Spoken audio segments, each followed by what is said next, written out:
Hello my dear viewers, welcome back to my channel. ഇനി നമ്മൾ നോക്കാൻ പോകുന്നത് എന്താണ് നിങ്ങൾക്ക് റെസണേറ്റ് ആകുന്ന കാര്യമെന്നാണ്. സിറ്റുവേഷൻ എന്താണെന്ന് നോക്കാം. ഡിവൈൻ നൽകുന്ന മെസ്സേജ് എന്താണ് നിങ്ങളുടെ ഇപ്പോഴത്തെ സിറ്റുവേഷനിൽ.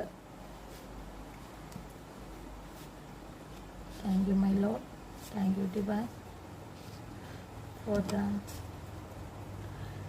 ദ എംപറർ എന്ന് പറഞ്ഞ കാർഡാണ് കിട്ടിയിരിക്കുന്നത്, ബോട്ടം ഓഫ് ഡെക്ക്. ഇത് മീൻ ചെയ്യുന്നത് നിങ്ങൾ എന്തോ ഒരു കാര്യത്തിന് വേണ്ടി ഒരുങ്ങി നിൽക്കുന്ന ഒരു എനർജിയാണ് കിട്ടിയിരിക്കുന്നത്. ഓരോന്നായിട്ട് നമുക്ക് റിവീൽ ചെയ്ത് നോക്കാം. ഈ കാർഡ് എന്ന് പറയുന്നത്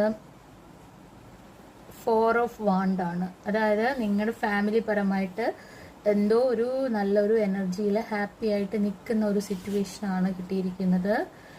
ഇതെന്ന് പറയുന്നത് 9 ഓഫ് കപ്പാണ്, ജസ്റ്റിസ് ആണ്.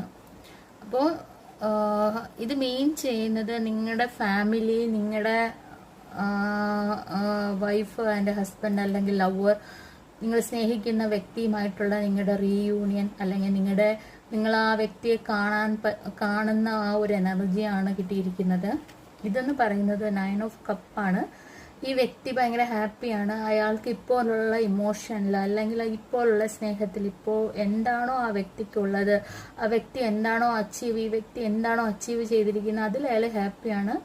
9 ഓഫ് കപ്പാണെങ്കിലും അദ്ദേഹം ഇരിക്കുന്നത് ഭയങ്കര ഹാപ്പി ആയിട്ട് തന്നെയാണ്. ആ ഉള്ള കാര്യത്തിൽ സന്തോഷിച്ചിരിക്കുന്ന ഒരു എനർജിയാണ്. നിങ്ങൾക്ക് ജസ്റ്റിസ് ഉണ്ട്, ഡിവൈൻ്റെ ഭാഗത്ത് നിന്നുള്ള ജസ്റ്റിസ് ഉണ്ട്. ഈ ജസ്റ്റിസിന്റെ ഫലമായിട്ട് നിങ്ങൾക്ക് എല്ലാവിധ അനുഗ്രഹങ്ങളും ഉണ്ട്. ദൈവം നിങ്ങൾ എന്താണോ ചെയ്ത നല്ല കാര്യങ്ങൾ അതിനൊരു തീരുമാനം, അതിനെക്കുറിച്ച് ഇത് കാണാലോ, ഒരു ത്രാസ് പോലെയാണ്. അതായത് നമ്മൾ ചെയ്ത കാര്യങ്ങൾ, നമ്മൾ അനുഭവിച്ച കാര്യങ്ങൾ, നമ്മൾ ഇനി അനുഭവിക്കാനുള്ള കാര്യങ്ങൾ, അതെല്ലാം അളക്കുന്ന ഒരു ജസ്റ്റിസ്, ഡിവൈൻ്റെ ഭാഗത്ത് നിന്നുള്ള ഒരു ജസ്റ്റിസ് നിങ്ങൾക്ക് വരുന്നു എന്നാണ് കാണുന്നത്.